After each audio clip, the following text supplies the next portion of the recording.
Halo pemirsa Info Fotografi, apa kabarnya? Semoga dalam keadaan sehat selalu. Hari ini saya Ence Chin akan membahas suatu lensa yang menarik dari Sony, yaitu lensa Sony FE 20mm f1.8G.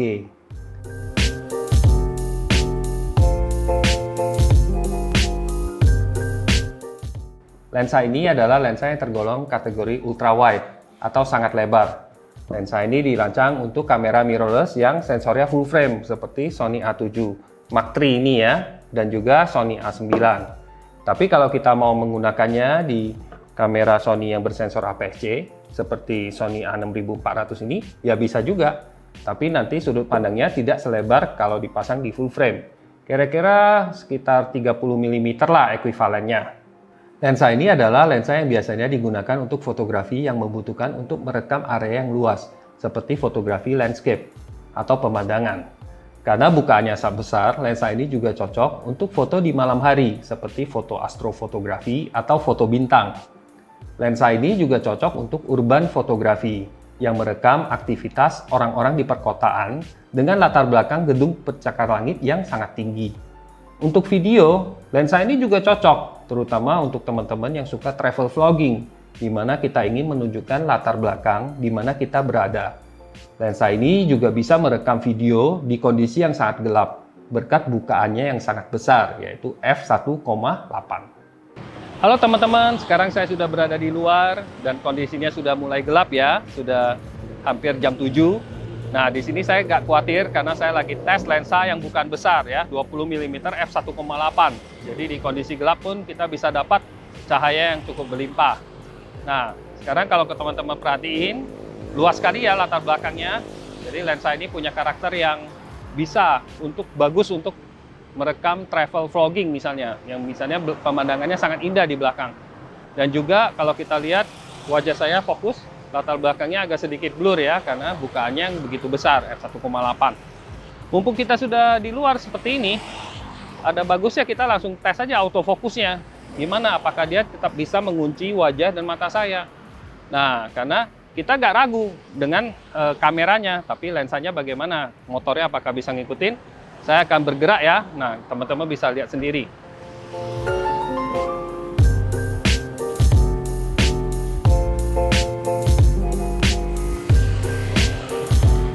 Gimana? Oke ya, dia tetap bisa mengunci wajah dan mata saya. Nah, untuk menggunakan lensa 20mm ini untuk vlogging, saran saya memang jangan terlalu dekat ya, kecuali memang pengen efek dramatis seperti ini. Kalau kita tangannya dekat dengan lensanya, maka dia akan efeknya jadi dramatis seperti ini. Jadi mungkin jaga jarak yang aman. Meskipun lensa ini sebenarnya hebatnya dia bisa cukup dekat, dia bisa 18 cm. Jadi terserah teman-teman mau yang dramatis yang dekat atau yang agak jauh seperti ini ya, agak normal. Oke, teman-teman, kita langsung masuk ke studio lagi untuk pengujian berikutnya. Halo, sekarang saya sudah balik lagi di studio saya, dan kira-kira beginilah kalau saya lagi setup untuk live stream di YouTube ya. Jadi dengan lensa 20mm ini kita bisa pakai. Sekarang saya masih pasangkan ke kamera Sony A7 Mark III. Nah, di sini ada sedikit perbedaan di sini. Nah, saya pasang dengan setting 35mm crop.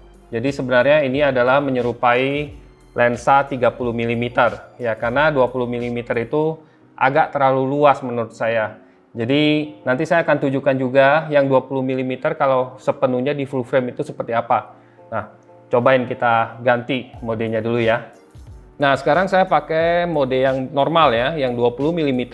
Jadi lensa ini akan menangkap seluas mungkin, yang di belakang saya juga akan kelihatan ya. Jadi behind the scene-nya otomatis teman-teman bisa lihat.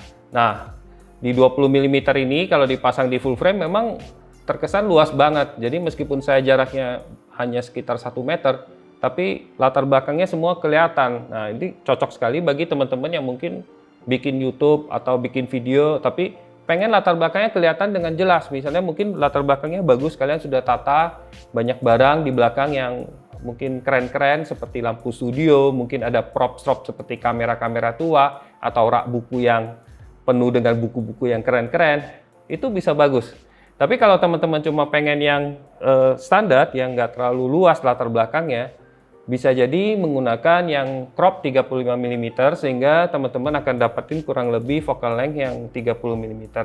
Nah, atau bisa juga dengan menggunakan kamera yang APS-C seperti Sony A6000-an, misalnya A6400 misalnya, akan mendapatkan sudut yang lebih sempit dari lensa ini karena ada crop factor 1,5. Kelebihan lensa ini adalah ukurannya cukup kompak dan tidak memberatkan karena hanya 373 gram saja. Filter diameternya juga tidak terlalu besar, yaitu 67 mm. Lensa ini punya aperture ring, di mana kita bisa ganti bukaannya dari f1,8 sampai f22. Juga tersedia tuas autofocus manual focus, dan ada tombol yang kita bisa kustomisasi seperti lensa-lensa Sony G pada umumnya. Di lensa ini juga ada fitur declick, sehingga saat memutar gelang aperture jadi mulus, tanpa ada klik dan suaranya. Fitur ini sangat disukai oleh videographer karena mereka bisa mengubah aperture saat merekam video dan mendapatkan footage dengan transisi cahaya yang mulus. Lensa ini bisa fokus cukup dekat, yaitu 18 cm dengan perbesaran 1:5. Memang sih belum termasuk lensa makro, tapi cukup lumayan lah untuk memotret subjek kecil dan bisa mendapatkan latar belakang yang lebar.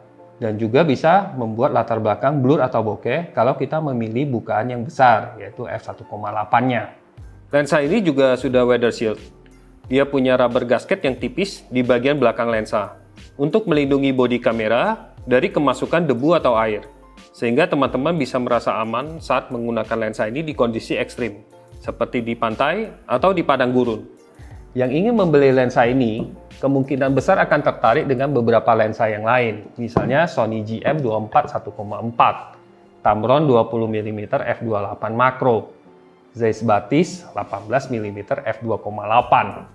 Batis agak sedikit lebih lebar, tapi bukaannya lebih kecil f2.8. Tamron bisa fokus lebih dekat, lebih murah, tapi bukaannya lebih kecil, dan autofokusnya lebih lambat dan punya distorsi yang lebih kelihatan, ya, lebih tinggi. Memilih lensa yang mana tentunya tergantung banyak faktor, ya. Misalnya kebutuhan teman-teman, apakah keperluan untuk bisa fokus sangat dekat itu penting, dan itu sangat mempengaruhi.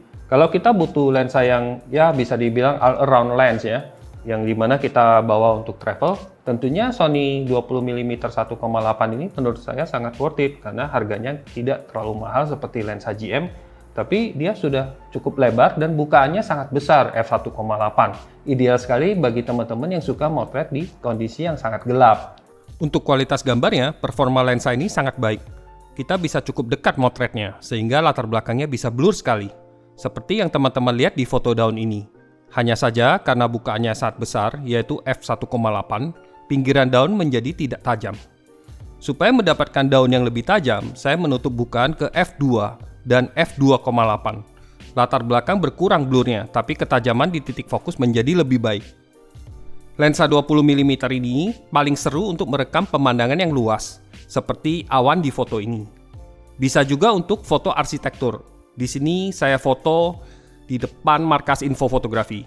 Saya berdiri hanya sekitar 8 meter di seberangnya, tapi karena lensanya besar sekali, sekaligus mencakupi beberapa ruko di sampingnya. Chromatic aberration juga tidak ada masalah, di mana kita bisa lihat bagian ranting-ranting pohon itu masih sangat tajam, tanpa ada purple atau green fringing di tepi-tepinya.